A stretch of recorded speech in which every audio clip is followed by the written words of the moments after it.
Hello and welcome to the show. Okay, get this. Studies show more than 90% of ideas never come to fruition. That is a lot of untapped brilliance and potential profit. But there are many reasons why. I want to introduce you to Tamika Meadows. She is the CEO and founder of Nunu's Baking Essentials. She says consistency and an action plan are essential steps to problem solving. Her love for baking led to a design for a smart mixer. Now she is raking in the dough, pun intended. Welcome to the show, Tamika. Hi, Portia. It is a pleasure to have you here. And I'm glad to be here. I love that all of this, these new and innovative products, your take on these designs, actually starts with someone who just enjoyed baking. Yes. Tell me more. I enjoy baking. It was my therapy because I had the odds against me. I was born to a drug-addicted mother, and my father was her supplier. Wow. And I just started baking. My grandmother raised me. I would And you bake saw with that her. at a very early age, I presume. Yes. It became very clear. Yes, I did.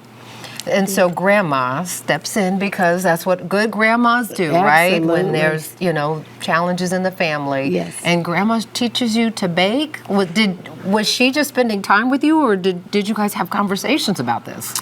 My grandmother actually raised me. I was living in the house with her, so I would always run to the kitchen when she was cooking and baking. And she didn't put me out. She helped, let me and told me to help her do this and help her do that, and kind of learned that way. So the first thing you made with this beautiful grandma that our viewers are seeing pictures of here, first thing she taught you how to make is? Pound cake. Oh, nice. Pound Like that. cake. She just jumped right in, didn't you? Yes, yes. Wow. Yes, and that's her favorite cake to make as well. So And then obviously she saw you had an interest and things start to grow. We're making cupcakes and brownies. I'm guessing grandma didn't put flowers in them back in the day. she did not. She did not. She actually tells me now I bake better than her. I beg to differ, though. Right. Well, no one is competing with grandma's good recipes, right? So let's talk about what the problem was that you noticed that led you to take a second look at mixers. The problem was I actually was baking and the mixers were heavy. And I actually ended up getting frozen shoulder, and I had to go to physical therapy. Really? I mean, all this time with physical, like 8 months.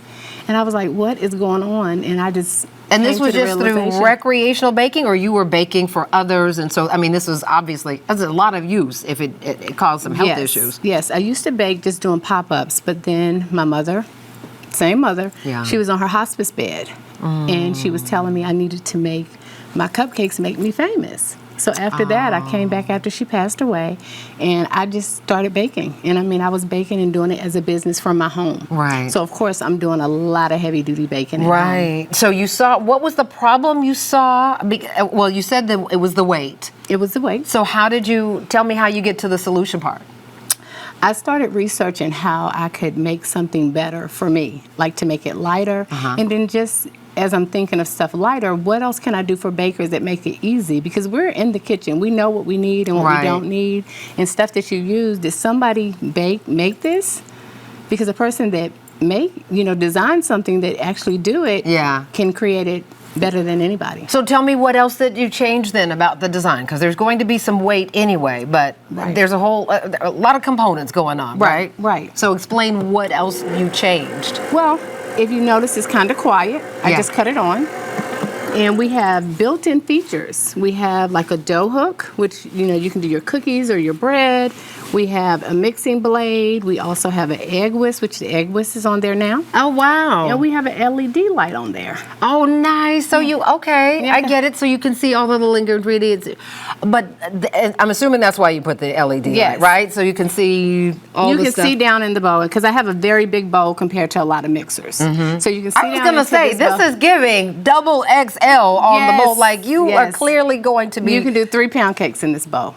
Wow. Okay. Which makes sense if you were making a lot for pop-ups and things of that nature, right?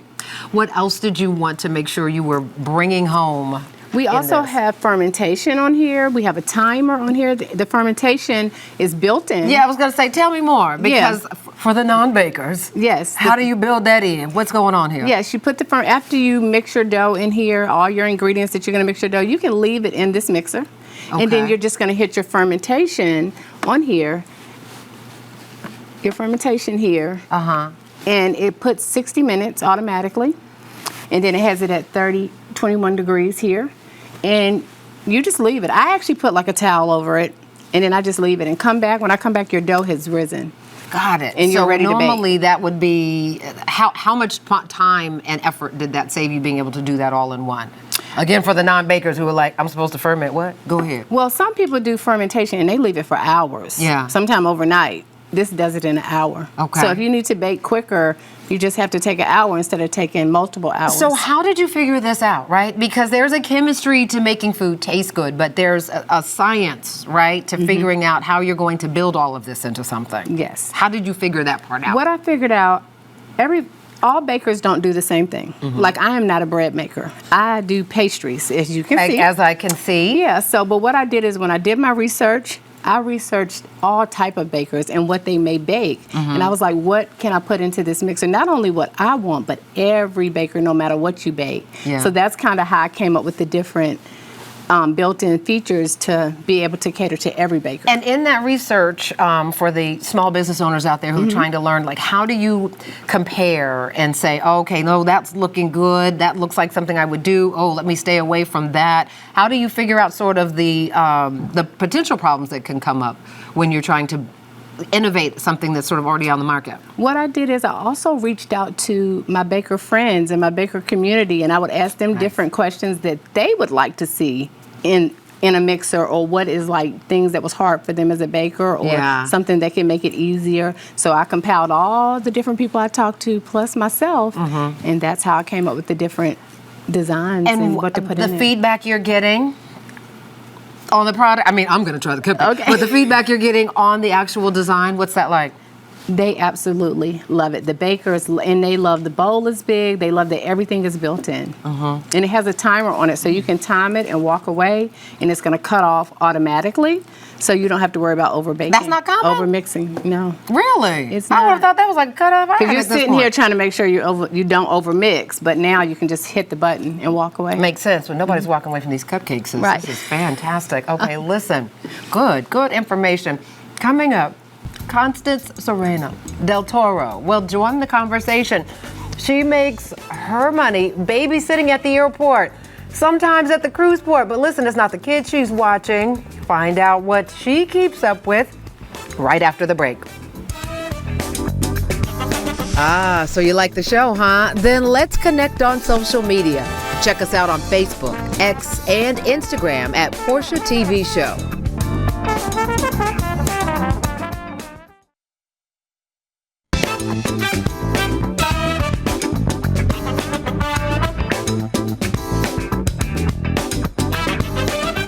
Welcome back to the conversation. We are talking to incredible women who saw a need, had an idea, and then turned it into a thriving business.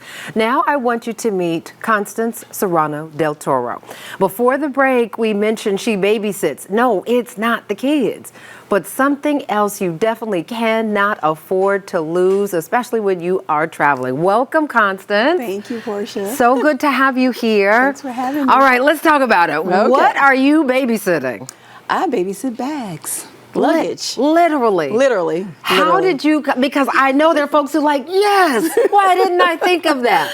Or they've thought about it. Every day. You turned it into a whole business. Tell me more. Whole business. So back in the day, about 2013, we were living in Ecuador, my late husband and I, and our 3 children, and we would occasionally come back to the States to visit. Well, coming back, we landed in Panama, 13-hour layover. We had a ton of bags. Oh, I bet. A sick husband, because he was very sick, and 3 children. And I said, wouldn't it be nice to have a luggage storage in the airport, hold our bags so we could see Panama?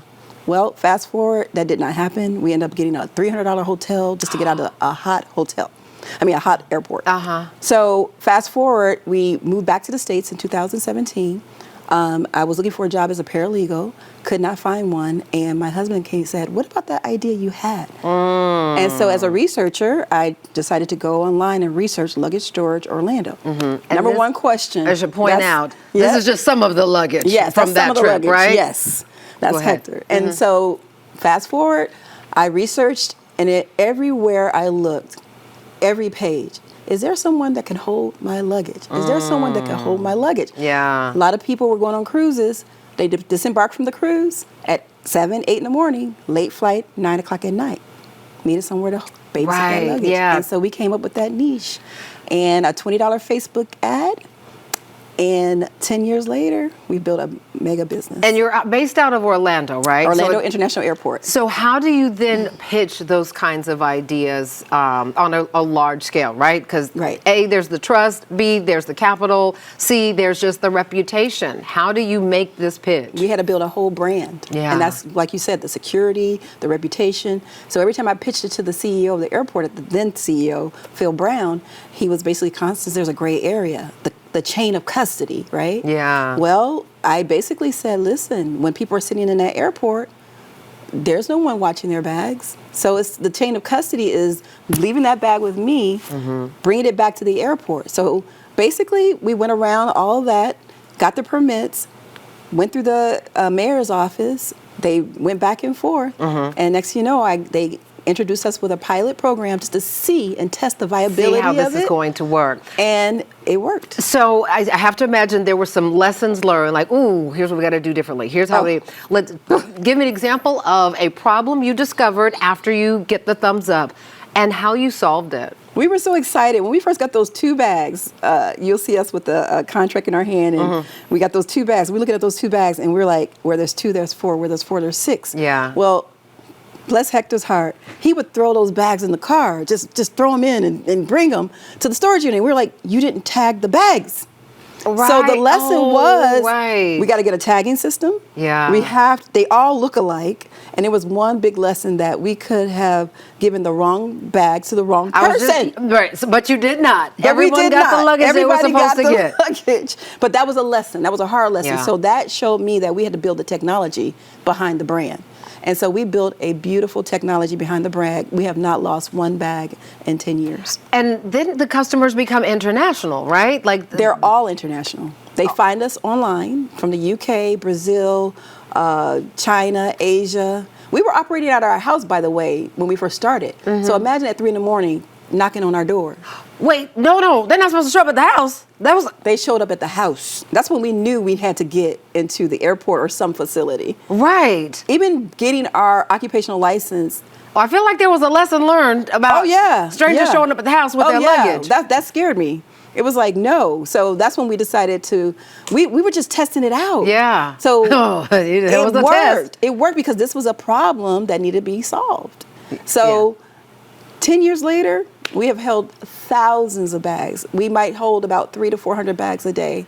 And everyone comes back for their bags, Everybody right? comes back You never for their end bag. up stuck with a piece of Never. luggage in all of these years. No. And it's how long now?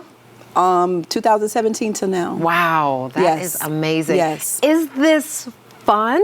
It's amazing. Explain. We don't have to, divvy out snacks. We don't have to, put people in timeout. Yeah, you the don't have bags to are in correct timeout. somebody, We don't have yeah. the correction. It's just babysitting a bag and handing the people their bags back. So how many people do you have working with you at this point? So it's a family business. It's my children and my sister and 2 other employees in Orlando. And then we have franchised out to the Miami area. So we have 3 employees out that way too. Which makes me ask, how do you know when you are in a position to scale? Market study. So we failed a couple of times. We opened in Tampa. Thank you for being honest. We opened in Fort Lauderdale.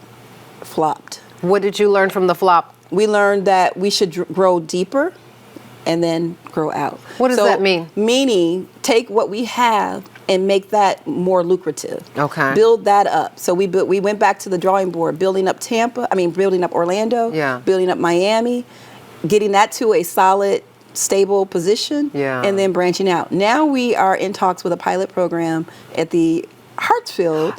At Atlanta's airport? Atlanta Airport. You better go and grow. And I so love that's it. the next point. But you have to do the market study on if those places are ready for something like this. The market study is very important. So you know what we've done? What's that? Cruise ship ports.